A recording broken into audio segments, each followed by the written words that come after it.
What's up guys, welcome back. तो दोस्तों, हाल ही में ही मैंने शटर पे रिलीज हुई एक मूवी देखा जिसका नाम है सन, जो कि एक आयरिश हॉरर थ्रिलर मूवी है। अभी मैं इस मूवी के रेटिंग्स के बारे में बात नहीं करूंगा क्योंकि मूवी बहुत ही ज़्यादा रिसेंट है।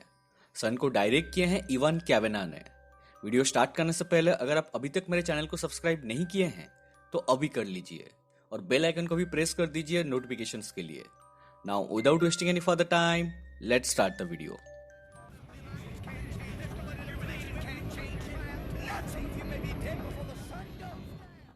मूवी के शुरुआत में हम लोग लॉरा नाम की एक प्रेग्नेंट लड़की को किसी से बचकर कार में भागते हुए देखते हैं। भागते भागते लॉरा एक रेस्टोरेंट में जाती है जहां उसका पीछा करते हुए दो अनजान आदमी उसी रेस्टोरेंट में पहुंचते हैं। लॉरा उनसे छुप के रेस्टोरेंट के पीछे वाले गेट से वहां से भाग जाती है। कुछ दूर जाने के बाद उसे लेबर पेन होना शुरू हो जाती है और बच्चा बाहर आने लगता है। लॉरा चिल्ला चिल्ला के बोल रही थी कि तुम मुझे नहीं चाहिए, पर बच्चा जन्म ले लेता है और उसका फेस देखकर लॉरा शांत हो जाती है और उसे गले लगा लेती है। यहाँ से सीन कट होके हमें 8 साल बाद की कहानी दिखाई जाती है, जब लॉरा अपनी 8 साल की बेटे डेविड के साथ मिसिसिपी में हैप्पीली रह रही थी। डेविड स्कूल में पढ़ रहा था और लॉरा स्कूल में बच्चों को ड्राइंग सिखा रही थी और साथ में चाइल्ड केयर की क्लासेस भी ले रही थी, जिस वजह से स्कूल के बाद डेविड उनके पड़ोसी सूजन के घर में खेला करता था और पढ़ाई करता था। एक रात जब लॉरा डेविड को सुला के अपने रूम में होती है, तभी उसे बाहर किसी की फुटस्टेप्स की आवाज आती है। लॉरा को लगता है कि शायद डेविड उसके साथ प्रांक कर रहा है। कुछ देर बाद लॉरा धीरे धीरे डेविड के रूम की तरफ जाती है और दरवाजा खोलते ही उसे रूम के अंदर काफी सारे अनजान क्रीपी लोग खड़े हुए दिखते हैं, जिनको देख के लॉरा डर जाती है और दरवाजा जोर से अपने आप बंद हो जाती है। लॉरा भाग के सुजन के घर जाती है और पुलिस को कॉल करने बोलती है। फिर लॉरा फिर से डेविड के रूम में आती है और दरवाजा खोल के देखती है कि रूम में कोई भी नहीं है। कुछ देर बाद पुलिस वहां पर पहुंचती है और पूरा घर को चेक करने के बाद उन्हें कोई भी फोर्स्ड एंट्री का साइन नहीं दिखता है, मगर लॉरा बस एक ही बात बोल रही थी कि वो सच में उन क्रीपी लोगों को डेविड के रूम में देखी थी। पुलिस जाने के बाद लॉरा डेविड का पूरा बॉडी चेक करती है ताकि उसे कुछ चोट लगा हो। इतने में डेविड जग जाता है। उसे कुछ भी याद नहीं था और वो बताता है कि उसने एक सपना देखा जिसमें वो एक खून से भरा हुआ नदी में डूब रहा था। यहाँ सीन कट होता है और नेक्स्ट रात को जब लॉरा सो रही थी तभी उसे एक सपना आती है जिसमें वो एक बेड के ऊपर सो रही थी और बेड के पास एक सैटेनिक सिंबल जैसा कुछ बना हुआ था। उस घर के बाहर एक बैनर टंगा हुआ था जिसमें लिखा था ही इज कमिंग, मतलब वो आ रहा है। और ये सपना उसे बार बार आ रही थी। तभी अचानक उसकी नींद टूट जाती है और उसे घर के एक कोने में डेविड की भयानक रूप की एक विजन आती है। तभी उसे घर के किचन में कुछ लोगों की परछाई नजर आती है और वो तुरंत डिटेक्टिव पॉल को वहां बुलाती है। पॉल घर आके छानबीन करता है, मगर फिर से उसे कुछ भी नहीं मिलता है। लॉरा बताती है कि उसने सच में कुछ लोगों को देखा। ये सुन के पॉल कहता है कि वो उसकी बातों पर यकीन करता है और डरने की कोई जरूरत है ही नहीं क्योंकि पुलिस हमेशा उसके साथ है। उसी टाइम डेविड नीचे आता है और लॉरा को बताता है कि उसके बॉडी में बहुत ही ज्यादा दर्द हो रहा है और अचानक वो खून की उल्टी करने लगता है। ये देख के लॉरा और पॉल उसे तुरंत हॉस्पिटल लेके जाते हैं। वहां डेविड की हालत और भी ज्यादा बिगड़ने लगती है और उसके पूरे बॉडी में गहरी चोट का निशान आने लगती है। डॉक्टर सारे टेस्ट करने के बाद भी डेविड के बीमारी के बारे में उन्हें कुछ भी पता नहीं चलता है। वो लॉरा को बताते हैं कि सारे पॉसिबल टेस्ट करने के बाद भी डेविड की बीमारी के बारे में पता नहीं चल पा रही है। ये सुन के लॉरा टूट जाती है। फिर लॉरा डेविड के पास जाती है और वहां बैठकर रोती है और उसे माफी मांगती है। कुछ देर बाद लॉरा को नींद आ जाती है और वो फिर से उसी सपने को देखती है जहां वो बेड के ऊपर होती है और बाहर ही इज कमिंग का बैनर टंगा हुआ होता है। तभी लॉरा की नींद टूट जाती है और उसे डेविड के मुंह से खून निकलता हुआ दिखता है। लॉरा तुरंत डॉक्टर्स को बुलाती है और फिर से उसका ट्रीटमेंट शुरू हो जाती है। कुछ दिनों में डेविड एकदम ठीक हो जाता है, जैसे मानो उसे कभी कुछ हुआ ही नहीं था। डिस्चार्ज होने के बाद लॉरा डेविड को लेकर पॉल के साथ एक रेस्टोरेंट में जाती है। यहाँ एक नोट करने वाली बात यह थी कि कुछ दिनों से डेविड ना ही कुछ खा रहा था या पानी पी रहा था, पर उसका हेल्थ एकदम स्टेबल था। घर जाने के बाद डेविड को सुला के लॉरा पॉल के साथ 2 बातें करती है। पॉल लॉरा की ये बुरी टाइम में उसके साथ होता है, इसलिए लॉरा उसे धीरे धीरे पसंद करने लगी थी। दोनों किस करते हैं और इतने में ही ऊपर से डेविड जोर जोर से चिल्लाता है। दोनों ऊपर जाके देखते हैं कि डेविड को एक दौरा पड़ रहा है। दोनों उसे फिर से हॉस्पिटल लेकर जाते हैं और देखते ही देखते डेविड की हालत पहले जैसी हो जाती है। इसके बाद जब लॉरा पॉल के साथ बात वेट कर रही होती है, तब वो पॉल को अपने पास्ट के बारे में कुछ सच्चाई बताती है। वो बोलती है कि बचपन से ही उसका पूरा फैमिली एक कल्ट का मेंबर्स थे और उसका देख रेख उस कल्ट ने ही किया है। मगर 8 साल पहले वो उस कल्ट से भाग के यहाँ आ गई थी। ये कल्ट बहुत ही ज्यादा खतरनाक है और हो ना हो उस दिन डेविड के रूम में उसी कल्ट का ही मेंबर्स मौजूद थे और वो लोग डेविड को अपने साथ ले जाने आए थे। वो पॉल को उसके साथ ना छोड़ने के लिए रिक्वेस्ट करती है। उसी रात जब लॉरा डेविड के पास होती है, तभी उसे बाहर कुछ डॉक्टर्स को बातें करते हुए सुनती है और वो कह रहे थे कि उन्हें वहां रोक के रखो, वो लोग आएंगे और उन्हें ले जाएंगे। फिर लॉरा खिड़की से उन्हीं 2 अनजान आदमी को आते हुए देखती है जिनको हम लोग रेस्टोरेंट में देखे थे। फिर लॉरा डेविड को उठा के वहां से भागने लगती है और अपने पड़ोसी सूजन के घर चली जाती है, जहां वो डेविड को सुला के अपने घर में कुछ कपड़े और पैसे लेने चली जाती है।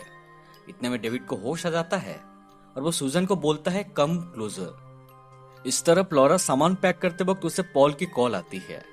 लॉरा उसे बताती है कि सब लोग मिले हुए हैं, किसी के ऊपर भी भरोसा ना करके वो पॉल को एक जगह मिलने बोलती है। फिर जब वो सूजन के घर जाती है, देखती है कि दरवाजा लॉक्ड है और खिड़की से उसे घर का कुछ सामान टूटा हुआ दिखता है। लॉरा घर की बैक गेट से एक चाकू पकड़ के धीरे धीरे आगे बढ़ती है और जो देखती है उसकी होश उड़ जाती है। वो देखती है कि डेविड लॉरा को बुरी तरह से मार दिया था और उसका पेट काट कर उसका मांस खा रहा था। डेविड बोलता है कि मॉम मुझे अब अच्छा फील हो रहा है। लॉरा एकदम शॉक थी और वो डेविड को नहला के साफ करती है। फिर वो सूजन के दीवार में खून से ही इज कमिंग लिख देती है और वही सैटेनिक सिंबल बना देती है जिसको उसने सपने में देखी थी। लॉरा को पूरी तरह से यकीन था कि डेविड की ये हालत के पीछे उसी कल्ट का ही हाथ है। फिर लॉरा डेविड को लेकर वहां से चली जाती है और एक होटल में रुकती है। वहां वो उन दोनों की फोटोज को एक न्यूज चैनल में देखती है। नेक्स्ट दिन सुबह लॉरा डेविड को लेकर उसकी एक पुरानी दोस्त से मिलने जाती है, जहां उसको ये पता चल सके कि 8 साल पहले जब वो उस कल्ट से भागी थी तब क्या हुआ था। इस तरह पुलिस को सूजन की डेड बॉडी मिलती है और वो उसे पोस्टमार्टम के लिए भेज देते हैं। हॉस्पिटल में पॉल की पार्टनर स्टीव उसे एक पुरानी न्यूज़पेपर दिखाता है जिसमें लॉरा के बारे में छपी थी। यहां हमें पता चलता है कि लॉरा की असली नाम एना है और वो एक मेंटल हॉस्पिटल से भाग गई थी। लॉरा की पापा ने बचपन से उसे फिजिकली अब्यूज किया था, जिससे वो एक ट्रॉमा में चली गई थी और बाद में उसे मेंटल हॉस्पिटल में भर्ती किया गया था। मगर पॉल को अभी भी लॉरा यानी याना पर यकीन था। इस तरफ लॉरा उसकी दोस्त की माँ मिसेस निगल से मिलती है और अपनी दोस्त जिमी के बारे में पूछती है। मिसेस निगल बताते हैं कि जिमी अब एक ड्रग एडिक्ट बन चुका है, पर इसमें उसकी कोई गलती नहीं है। उसने जिमी को लॉरा के पापा से मिलवाकर एक बहुत बड़ी गलती कर दी। वो डेविड को देखकर बोलते हैं कि इतना सुंदर और मासूम बच्चा एक इविल से कैसे बाहर आ सकता है। इस तरफ पॉल उस मेंटल हॉस्पिटल के एक डॉक्टर से मिलने जाता है जो लॉरा की इलाज कर रहे थे। डॉक्टर बताते हैं कि लॉरा की केस एक एक्स्ट्रा ऑर्डिनरी केस थी। लॉरा की पापा लॉरा को और उसकी दोस्त जिमी को फिजिकली अब्यूज किया करते थे, जिससे लॉरा एक ट्रॉमा में चली गई थी और इससे बाहर आने के लिए उसने अपनी एक फैंटेसी वर्ल्ड बना लिया था और उसे लग रहा था कि उसका देख रेख एक कल्ट कर रही है। डॉक्टर बताते हैं कि असल में ऐसा कोई कल्ट था ही नहीं, ये सब लॉरा की भ्रम है। मगर इस बात में कितनी सच्चाई है वो तो हमें आगे पता चलेगी। इधर लॉरा जिमी से मिलती है, जिसका घर एक सुनसान जगह में था और घर के चारों तरफ क्रॉस का साइन बना हुआ था। जिमी पूरी तरह नशे में धुत था और वो लॉरा को उसकी पास्ट के बारे में पूछता है, जहां लॉरा को कुछ भी याद नहीं होता। जिमी बताता है कि जब लॉरा उस मेंटल हॉस्पिटल में गई तब ट्रीटमेंट के बाद वो सब भूल गई, मगर उसे आज भी सारी बातें क्रिस्टल क्लियर याद है। वो बताता है कि कल्ट के लोग तुम्हारे बेडरूम में एनिमल सैक्रिफाइस किया करते थे, क्योंकि कल्ट के लोग हंसमैन नाम की एक डीमन को हेल से बुलाना चाहते थे। जिमी बताता है कि तुम पूरे कल्ट में एक ही ऐसी स्पेशल लड़की थी जो डीमन को हेल से बुलाई थी और तुम्हारे फादर ने डीमन को तुम्हारा रेप करने दिया, जिससे तुम प्रेग्नेंट हुई थी। लॉरा बताती है कि ये सब सच नहीं है, क्योंकि मेरे फादर ने ही मेरा रेप किया था, ना कि उस डीमन ने। मगर जिमी बोलता है कि मेंटल हॉस्पिटल में तुम्हारे ट्रीटमेंट के बाद तुम सब कुछ भूल गई हो, पर यही सच है। इतने में डेविड वहां पर आता है और कहता है कि उसका तबीयत फिर से बिगड़ रहा है और उसे दर्द हो रहा है। अब तक लॉरा को समझ आ चुका था कि जब तक डेविड को इंसान की मांस नहीं मिलेगा तब तक वो ठीक नहीं होगा। इसलिए लॉरा उसे लेके फिर से एक होटल में जाती है, जहां का ओनर एक बहुत ही बुरा इंसान था, क्योंकि वो सबके सामने लड़कियों को पीट रहा था। रात को लॉरा उस आदमी के पास जाती है और उसे ट्रिक करके अपने रूम में ले आती है। लॉरा उसे उसके साथ बाथरूम में चलने कहती है और हम लोग डेविड को बेड के नीचे छुपे हुए देखते हैं। वो आदमी लॉरा को कपड़े उतारने बोलती है और इतने में डेविड धीरे धीरे रेंगते हुए पीछे से आके उस आदमी के ऊपर हमला कर देता है और उससे मार के उसका मांस खाने लगता है। और कुछ टाइम में डेविड फिर से ठीक हो जाता है। अब लॉरा उस आदमी की गन रख लेती है और उसका बचा कुचा बॉडी उठाकर एक कब्रिस्तान में रख देती है, जहां वो पहले की तरह दीवार में ही इज कमिंग लिख देती है। इस तरफ लॉरा को खोजते हुए पॉल और स्टीव जिमी के घर पहुंचते हैं और उन्हें जिमी मरा हुआ मिलता है और उसके चेस्ट पर भी ही इज कमिंग लिखा हुआ था। इस तरफ होटल में डेविड लॉरा से कहता है कि उसे फिर से एक सपना आया, मगर इस बार वो आसमान में उड़ रहा था और पूरे धरती में तबाही मची हुई थी। इंसानियत खत्म हो रही थी और उसे लग रहा था कि जैसे उसमें कुछ सुपर पावर्स आ गए हो। ये सुन के लॉरा कहती है कि कुछ देर बाद फिर से तुम्हारा तबीयत खराब होगा, पर इस बार मैं तुम्हारी मदद नहीं कर पाऊंगी क्योंकि मैं और इंसानों की खून नहीं कर सकती। अब क्योंकि डेविड का तबीयत एकदम ठीक था, इसलिए लॉरा उसे लेके पास की एक कार्निवल में जाती है और वहां दोनों एंजॉय करते हैं। मगर कुछ देर बाद अचानक डेविड की हालत फिर से बिगड़ने लगती है। लॉरा उसे होटल में लेके आती है और रोते हुए माफी मांगने लगती है और कहती है कि वो उसकी मदद नहीं कर सकती। डेविड दर्द में हेल्प मी बोल रहा था क्योंकि उसे फिर से इंसान की मांस चाहिए था। इतने में अचानक उनके रूम के दरवाजा तोड़कर कुछ लोग अंदर आ जाते हैं, जिससे पैनिक होकर लॉरा उनके ऊपर गोलियां चला देती है। उनके पास जाके चेक करने पर लॉरा चौंक जाती है क्योंकि यह आदमी पॉल का पार्टनर स्टीव होता है और उसके साथ 2 पुलिस ऑफिसर होते हैं और तीनों की मौत हो जाती है। इसके बाद लॉरा डेविड को लेकर अपने पुराने घर में चली जाती है, जहां उसके ऊपर कोई शक करने वाला नहीं था। लॉरा उसी रूम में जाती है जिसका सपना उसे बार बार आ रही थी। वहां लॉरा कुछ लाइन्स चैंट करके डीमन को बुलाना चाहती थी क्योंकि उसे पता था कि डेविड डीमन का ही बेटा है और उसे सिर्फ डीमन ही ठीक कर पाएगा। लॉरा बार बार लाइन्स चैंट कर रही थी और बोल रही थी कि मेरे सामने आओ और डेविड को जल्दी से ठीक करो, नहीं तो मैं उसे मार दूंगी। और तभी हम लोग लॉरा के पीछे वो डीमन को अपीयर होता हुआ देखते हैं। लॉरा को भी पता चल जाती है कि डीमन उसके पीछे खड़ा है, बट तभी अचानक पॉल कुछ ऑफिसर्स को लेकर दरवाजा तोड़ के रूम के अंदर आ जाता है और डीमन वहां से गायब हो जाता है। पॉल लॉरा को समझाता है कि जो भी तुम देखती हो या सोचती हो ये सब तुम्हारी मन की भ्रम है, कोई भी कल्ट या उसके मेंबर्स तुम्हारे पीछे नहीं पड़े हैं।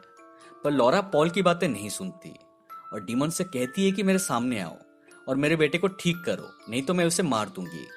जब डीमन नहीं आता है तब लॉरा डेविड को मारने की कोशिश करती है, पर तभी पॉल उसके ऊपर गोली चला देता है और वहीं पर लॉरा की मौत हो जाती है। मूवी के अंत में हम लोग डेविड को हॉस्पिटल में देखते हैं, जहां उससे मिलने पॉल आता है। पॉल उसे बताता है कि वो कभी भी अकेला फील नहीं करेगा क्योंकि वो हमेशा उसके साथ है। और यहाँ हम व्यूअर्स को एक और सच्चाई पता चलती है कि असल में पॉल भी उस कल्ट का ही एक मेंबर है और उसने ही जिमी को मारा है। वो काफी टाइम से लॉरा के पीछे इसीलिए था क्योंकि उसे डेविड चाहिए था। फिर वो डेविड को ठीक करने के लिए अपना हाथ काटकर कुछ मांस का टुकड़ा उसे खिला देता है। फिर पॉल डेविड से कहता है कि तुम्हारे लिए एक सरप्राइज है, तुम्हें मिलने तुम्हारे डैड आए हैं। और हम लोग हंट्समैन डीमन को वहां अपीयर होता हुआ देख पाते हैं। डेविड उसके पास जाता है और डैडी बोल के उसके गले लगता है और मूवी यहीं पर खत्म हो जाती है। सो गाइज, ये थी सन मूवी की पूरी कहानी। मूवी के अंत तक हमें पता चल जाती है कि ये कल्ट के मेंबर्स पूरे दुनिया में फैल चुके थे। ये लोग हंट्समैन नाम की एक डीमन का पूजा करते थे, जिसके बेटे को वो लोग लॉरा की मदद से इस दुनिया में पैदा करना चाहते थे ताकि वो धरती पर राज कर सके और उनका कल्ट अमर हो जाए। उम्मीद करता हूं कि आपको ये एक्सप्लेनेशन पसंद आया हो। अगर पसंद आए तो प्लीज वीडियो को लाइक करें, शेयर करें और कमेंट करके बताएं कि आपको ये वीडियो कैसा लगा। दोस्तों, अगर आप अभी तक मेरे चैनल को सब्सक्राइब नहीं किए हैं तो प्लीज अभी कर दीजिए ताकि मेरे वीडियोस की नोटिफिकेशंस आपको पहले मिल सके। मिलते हैं अगले वीडियो में, तब तक take care and have fun.